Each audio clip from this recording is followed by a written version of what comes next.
반갑습니다. 돌집사TV입니다. 자, 이번 시간에는 이 과목 상권 분석 20문제 보도록 하겠습니다. 자, 26번. 점포를 개설하기 위해서는 법률이 정하는 행정기관에 신고, 지정, 등록 또는 허가 절차를 밟아야 하는 경우가 있다. 자, 점포 개설을 위해 허가를 받아야 하는 경우는 보겠습니다. 자, 편의점. 자, 우리 편의점을 여는데 허가가 필요할까요? 자, 이거는 등록이라고 볼 수 있겠습니다. 등록이고요. 자, 약사 또는 한약사 개설한 약국. 자, 약국도 등록이고요. 약국은 이제 거주지 기준에 따라서 거주지의 이제 거주민 수에 따라서 등록된다고 합니다. 자, 그리고 3번 유통산업발전법의 일부 상의 대규모 점포다. 자, 요거 인허가 필요할 것 같은데, 자, 4번 묶어서 보겠습니다. 자, 준대규모 점포, 대규모 점포는 등록이에요. 등록인데 여기서 허가라고 좀 헷갈릴 수 있는 부분이 있더라고요. 자, 이 대규모 점포, 준대규모 점포는 부지가 굉장히 크겠죠. 그래서 그 토지에 대한 인허가를 받고 이제 등록을 건물을 세워야 하기 때문에, 혹은 토지가 이미 등록된 곳이라면은 뭐 허가에 문제가 없겠죠. 자, 근데 이 대규모 점포는 토지의 인허가 문제가 있기 때문에 쉽게 헷갈리실 수가 있을 것 같습니다. 자, 그래서 이 두 친구들도 자, 이제 등록의 문제다 라고 보시면 되겠고요. 그래서 정답은 5번, 위에는 해당하는 경우가 없다라고 볼 수 있겠네요. 자, 27번. 동선에 대한 설명 중에서 가장 옳지 않은 것은 보겠습니다. 1번. 고객이 주로 승용차로 내점하는 점포의 경우에는 주 주차장에서 주 출입까지의 동선이 된다. 자, 맞겠죠? 자, 승용차 이제 주차를 하는 것도 동선이라 볼 수 있겠죠. 2번. 올라가는 에스컬레이터의 경우에는 올라가기 전, 내려가는 에스컬레이터의 경우에는 내려가기 전이 최적의 입지가 된다. 자, 그렇지 않겠죠. 자, 내가 내려가려고 한다라는 거는 밑에 층으로 이 층에서는 볼 거 다 봤다는 거겠죠. 그래서 이제 내려온 후나 올라온 후가 가장 최적의 입지라고 볼 수 있겠죠. 그래서 이거는 정답이 2번 되겠네요. 자, 나머지 내용들도 한번 볼게요. 대규모 소매점은 고객이 각 층별로 돌아보기 때문에 각 층이 좌석이 되고 이를 연결하는 에스컬레이터가 동선이 된다. 자, 그렇죠. 자, 그렇기 때문에 각 층별로 돌아보기 때문에 층을 이동하는 것 자체가 2번에 대한 내용이 이미 틀렸다라고 얘기를 해줄 수가 있겠죠. 자, 4번. 인스토어형의 동선의 경우 주출입구에서 에스컬레이터까지 주동선이 된다. 아, 그렇구나 라고 봐주시면 되고요. 5번도 고의 내점 수단이 도보인 경우 주출입구에서 에스컬레이터까지 주동선이 된다. 도보라면 당연히 그렇겠죠. 자동차라면은 자, 주차장까지, 그리고 주차장에서 주출입까지가 동선이 된다 라고 보시면 되겠습니다. 28번. 다음 중 소매 상권의 크기와 형태를 결정하는 직접적인 요인이라고 보기 어려운 것. 자, 상권의 크기와 형태를 결정하는 직접적인 요인이 아닌 것을 고르라는 거죠. 자, 그럼 1번부터 한번 볼게요. 이런 거는 뉘앙스가 다른 친구를 골라주시면 됩니다.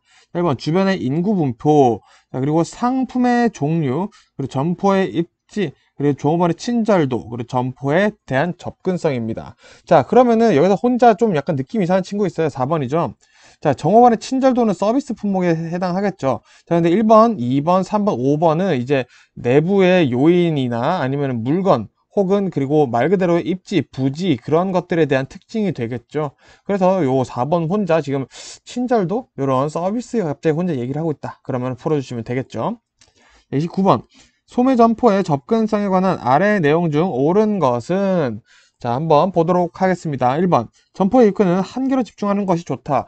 자, 우리 점포 입구 한 개인 곳, 또 물론 많지만 우리 대형 서점 같은 데 가보면은, 대형 마켓이나 이런 데 가보면 입구가 굉장히 개방되어 있죠. 그래서 점포의 입구는 여러 개가 좋다라는 거 알아두시면 되고요. 자, 점포를 건축산에서 후퇴하여 위치시키면 시계성, 인지성을 떨어뜨리므로 바람직하지 않다. 자, 그렇겠죠. 점포는 왜 굳이 건축산에서 후퇴시키면은 뭐 주차를 하기 좋다, 뭐 이런 장점은 있겠지만 당연히 눈에 안 보이겠죠. 그래서 요거는 옳은 내용이라고 볼 수 있겠습니다. 자, 그래서 나머지 특징들 좀 정리해 드리면은, 자, 먼저 보도의 폭이 좁은 게 아니라 넓어야 하고요. 자, 그리고 4번도 보시면은 이렇게 계단이 있거나 장애물이 있는 건물은 목적성이 낮고 경쟁점이 많은 업종에 상대적으로 유리하다. 자, 경쟁점이 적은 업종에 이런 것들은 유리를 하겠고요. 자, 그리고 고객의 목적 구매 가능성이 높은 업종은 접근성이 시계성에 별 영향을 미치지 않는다. 당연히 접근성이 시계성에 영향을 미치는 게 맞겠죠. 그래서 정답 2번 보시면 되고요. 30번 보겠습니다. 아래 글 상자의 내용 가운데 상권 분석 및 입지 전략 수집의 목적으로 타당한 것만 나타낸 것은, 자, 이 상권 분석과 입지 전략 수립의 목적으로 타당한 것만 나열해보래요. 한번 보겠습니다. 자, 매출 추정. 자, 매출 추정 한번 해보겠습니다. 야, 매출 추정을 한번 해보자. 여기 어떻게 될까? 하면은 입지 전략 수립하는데 좋겠죠?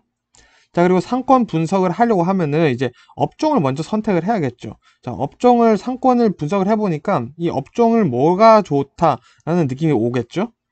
그리고 적정 임차료 추정. 자, 요것도 어느 정도의 임차료를 추정을 한다라고 하면은 입지 전략 수립이 가능해지겠다라는 거죠.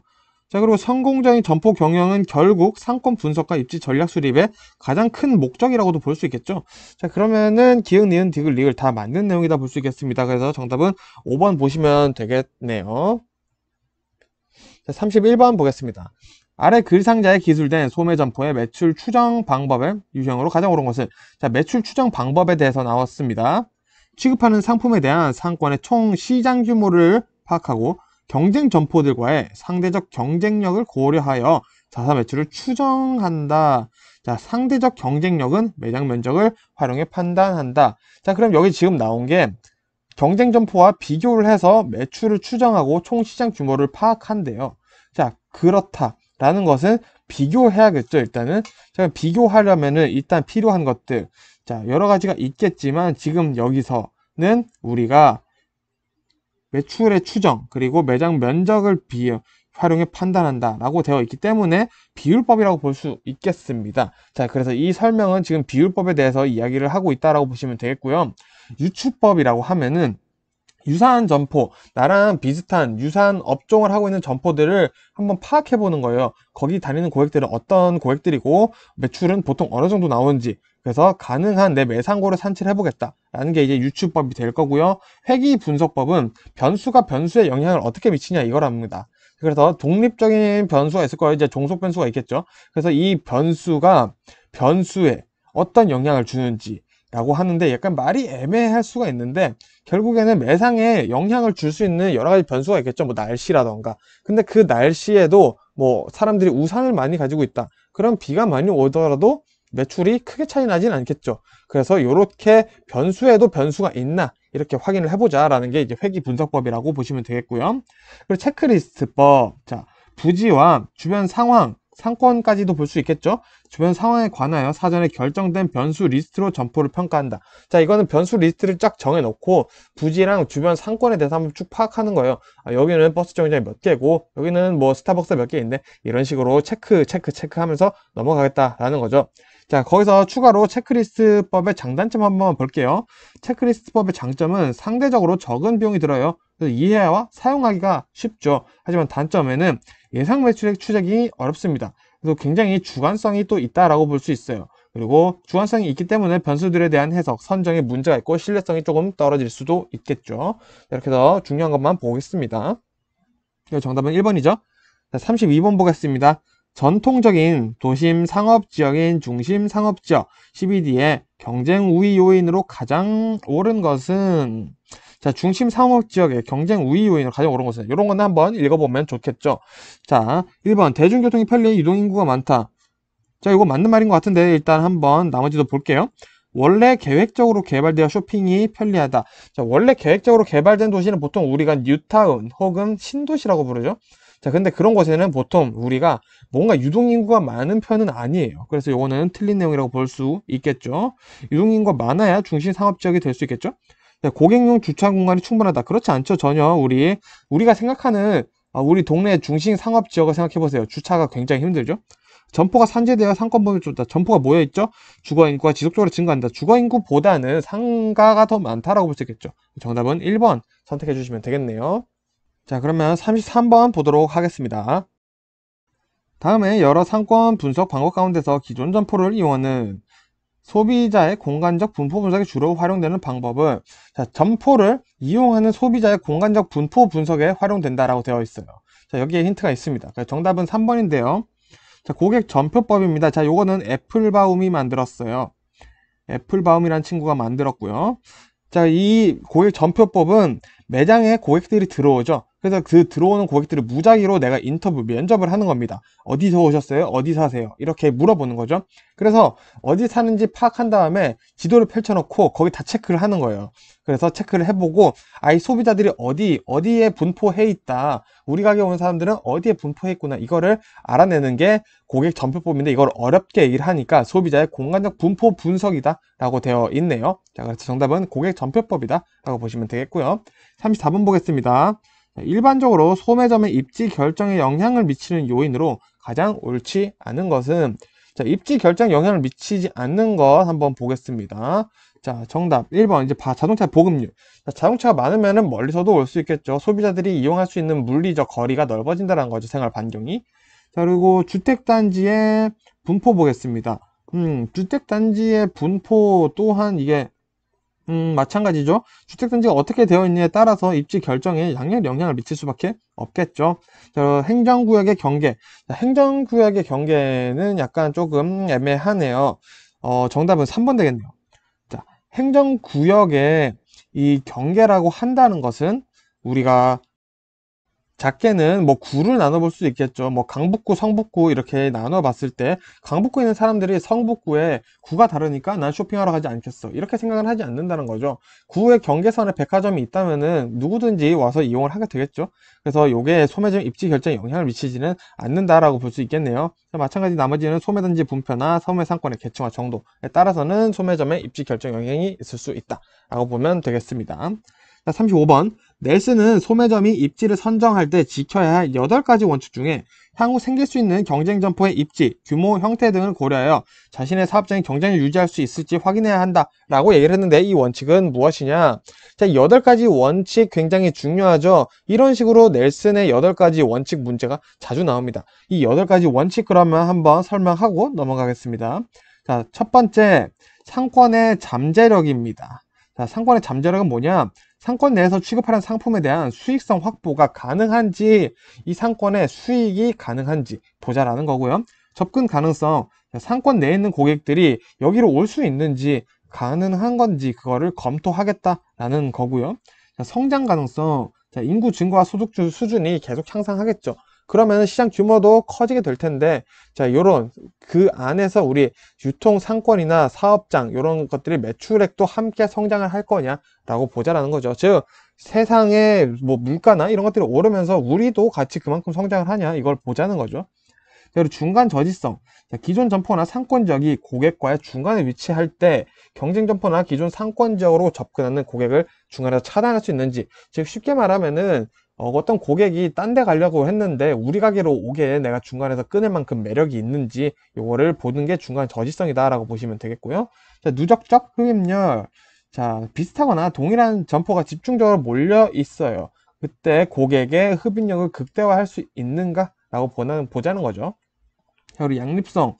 상호 보완 관계에 있는 점포가 서로 인접해 있는 거예요. 그래서 서로 도와줄 수 있는지, 자, 예를 들어서 단적인 예지만 치약과 칫솔을 따로 파는 가게 둘이 같이 있으면은, 자, 치약을 사고 칫솔을 사거나 칫솔을 사고 치약을 사러 가는 이제 상호 보완이 되겠죠. 그래서 이런 양립성도 가능한가, 요거 중요하다, 보는 게 중요하다라는 얘기고요. 자, 경쟁 회피성. 자, 기존 점포와의 경쟁에서 우위를 확보할 수 있는지, 그리고 향후 신규 경쟁점이 입점했을 때, 자, 내가 어느 정도의 영향을 계속 가지고 있을지 파악하자라는 거죠. 그래서 경쟁 회피성이다 라고 보시면 되겠고요. 마지막 8번째, 경제성입니다. 자, 내가 이제 입지를 정했어요. 여기 들어갈 건데 입지의 가격이나 월세 이런 비용 등이 적절한가, 그에 따른 수익과 생산성이 확보가 되어 있는가를 보겠다는 게 이제 경제성이다 라고 보시면 되겠습니다.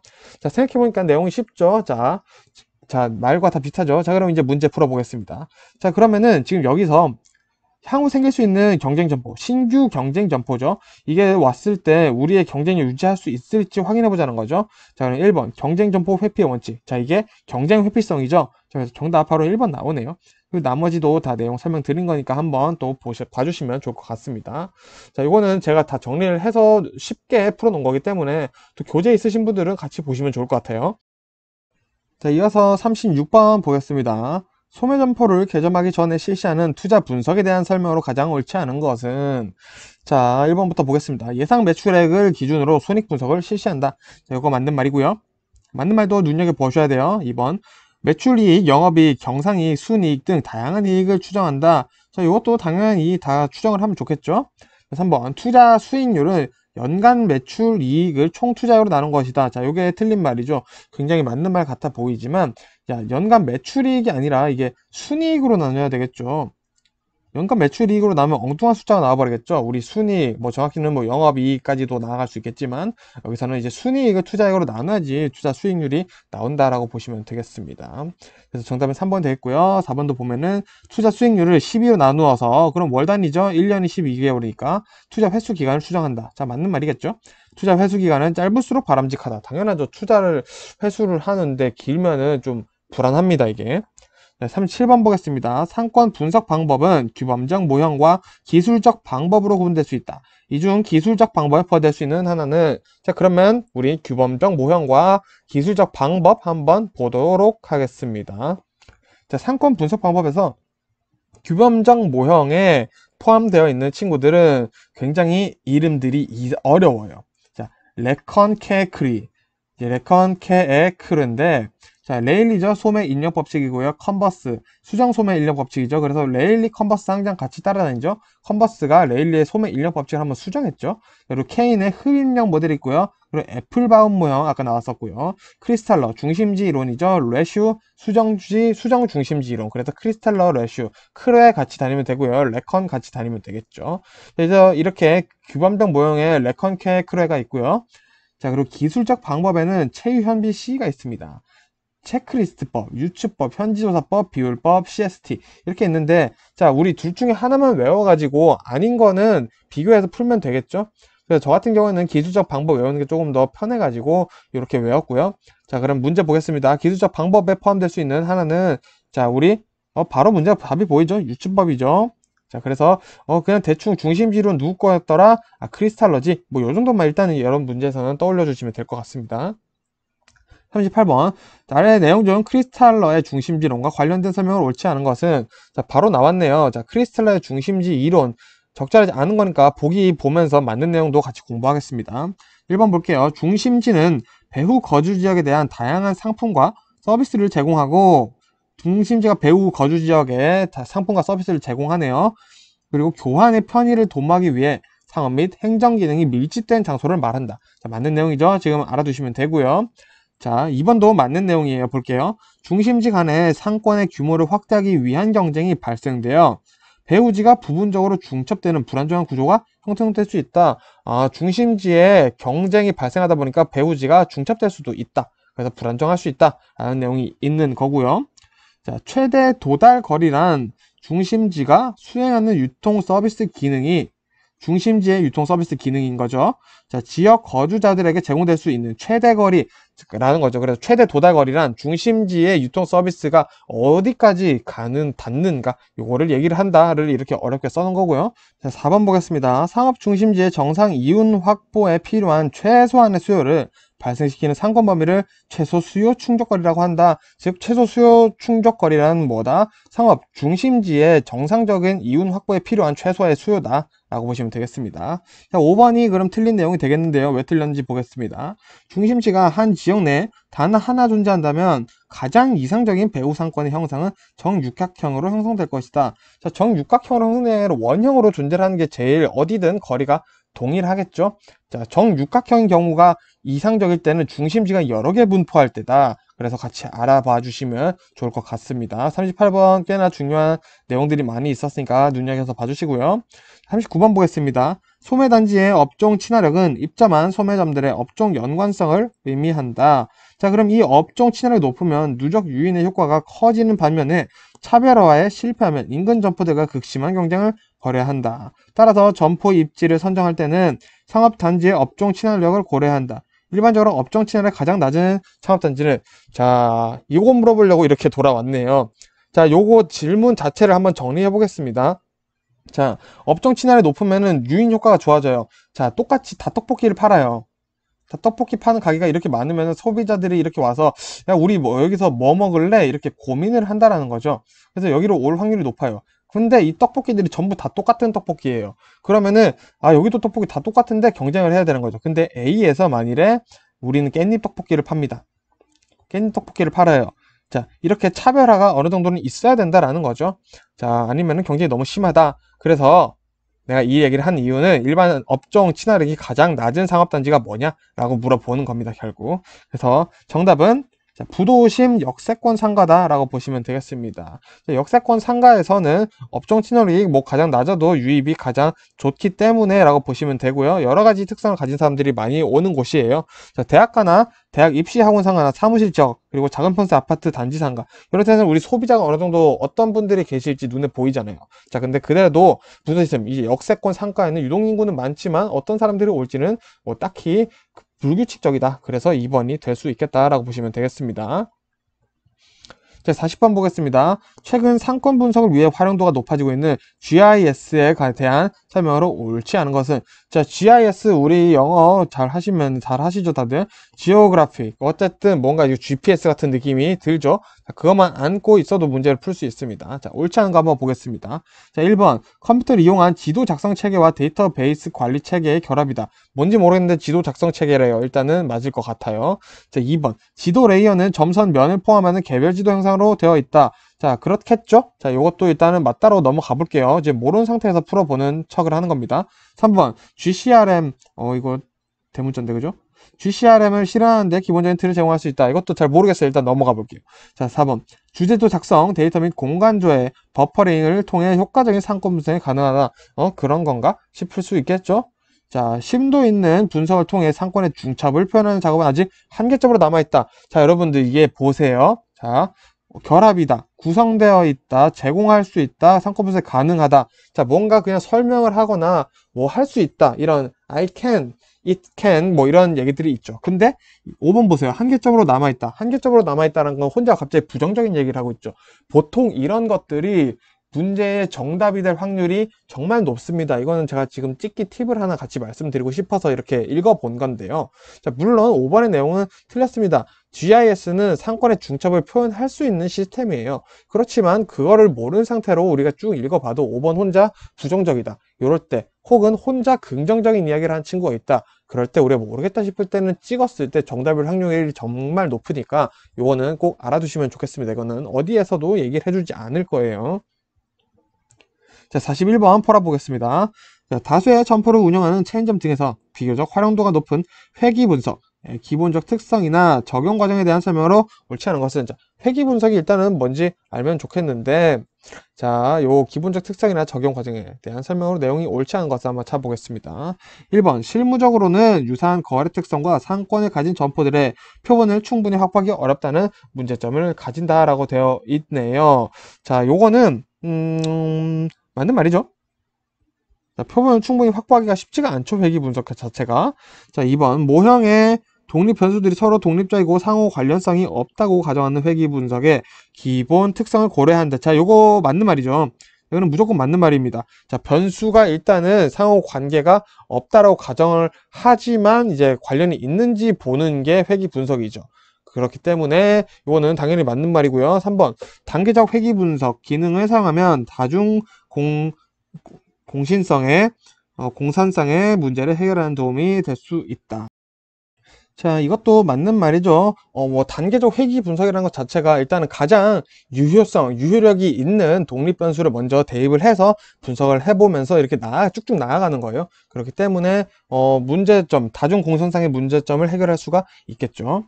자, 4번 볼게요. 다양한 변수를 체계적으로 고려하여 각 변수들이 점포에 성과를 미치는 상대적 영향에 대한 계량적으로 설명할 수 있다. 자, 이것도 회귀 분석에 대한 내용이 가능하겠죠. 회귀 분석으로. 자, 정답은 그럼 5번인데 왜 틀렸는지 봐야겠죠. 자, 루스의 선택 공리를 적용하였으므로 허프 모델과 같이 확률 선택 모형으로 분류하기도 한다.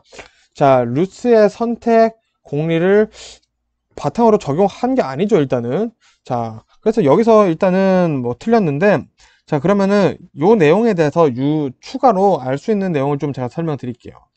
자, MNL 모형입니다. 자, MNL 모형이란 뭐냐? 각 점포에 대한 선택 확률 예측이라고 볼 수 있어요. 자, 그래서 5번에 대한 내용이 MNL 모형이다라고 보시면 되겠는데, 이 MNL 모형은 시장 점유율, 그리고 상권 크기 추정을 하는데 필요한 친구죠. 그래서 분석 과정에서 집단별 구매 행동 데이터 대신에 각 소비자의 개인별 데이터를 수집하여 활용을 한다라는 겁니다. 그래서 이 MNL 모형이 루스의 선택 공리를 적용을 했다. 루스 선택 공리 하면은 바로 MNL 떠올려 주시면 되겠죠? 요거 추가로 같이 외워두시면 좋을 것 같아요. 42번 보겠습니다. 다양한 입지 조건 중 도로의 구조나 통행로의 특성에 따라 입지의 유리함과 불리함을 설명할 때 일반적으로 옳지 않은 것은, 자, 이런 거는 한번 쭉 읽어보면 돼요. 자, 1번 T자형 도로의 교차로에 막다른 길에 점포가 입지한 경우 사방향 교차로에 비해 불리하다. 자, 당연하죠. 사방향 교차로 사실은 뭐 더 좋죠. 그래다 점포가 또 막다른 곳에 있다. 자, 그러면은 뭐 당연히 불리할 수밖에 없겠죠. 도로 교통량이 더 적어지죠. 면적도 적어지겠죠. 자, 2번 C자와 같이 구분 곡선형 도로 안쪽에 입지해 있는 점포는 시계성에 있어 불리하다. 자, 그렇겠죠. 우리가 돌면서 보기 때문에 사실 또 이게 또 우리가 멈춰야겠다 이런 생각도 잘 들기도 쉽지 않고, 자, 보이기도 쉽지 않겠죠. 3번 평지의 주도로와 만나는 경사진 보조도로에 입지한 점포는 평지에보다 시계성에 있어 불리하다. 자, 이것도 맞는 말이에요. 우리가 생각해보면 당연한 얘기죠. 평지에 있는 게 더 낫죠.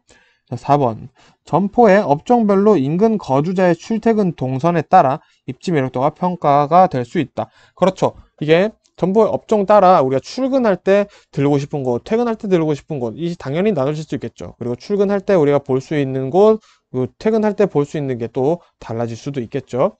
자, 5번 보겠습니다. 방사형 도로에 있어서 교차점은 통행이 분산되는 지점으로 상대적으로 불리하다. 자, 상대적으로 불리한 게 아니라 유리하겠죠. 통행이 집중되는 곳이잖아요. 이 교차점이라는 것은. 그렇기 때문에 당연히 유리할 수밖에 없겠죠. 그래서 5번이 틀린 내용이네요. 이제 애매하게 문제를 이렇게 넣어놨네요. 자, 43번 보겠습니다. 입지의 지리적 조건에 관한 아래 내용 중에서 옳지 않은 것은, 이것도 읽어보면 되겠네요. 자, 1번 이용 측면에서는 사각형의 처지가 좋다. 자, 요거 맞는 내용이죠. 자, 그래서 추가로 우리 점포는 정사각형이 아니라 직사각형이 제일 좋은 형태다. 지금 추가로 하나 알아두시고요.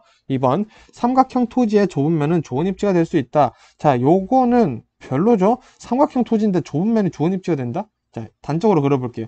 여기 내 가게가 있어요. 자, 그러면은 뭔가 이상하죠? 요 가운데 있거나 뭐 가운데 있거나 이렇게 조금 면 쪽에 가까이 있는 쪽에 있는 게 더 좋다라는 거죠. 그래서 정답은 2번이 되겠네요. 자, 3번, 4번, 5번도 한번 천천히 읽어보시면 될 것 같습니다. 자, 44번 보겠습니다. 다음 상권과 입지의 기본적 개념과 특징에 관련된 설명 중에서 옳지 않은 것은, 자, 이것도 한번 쭉 읽어보겠습니다.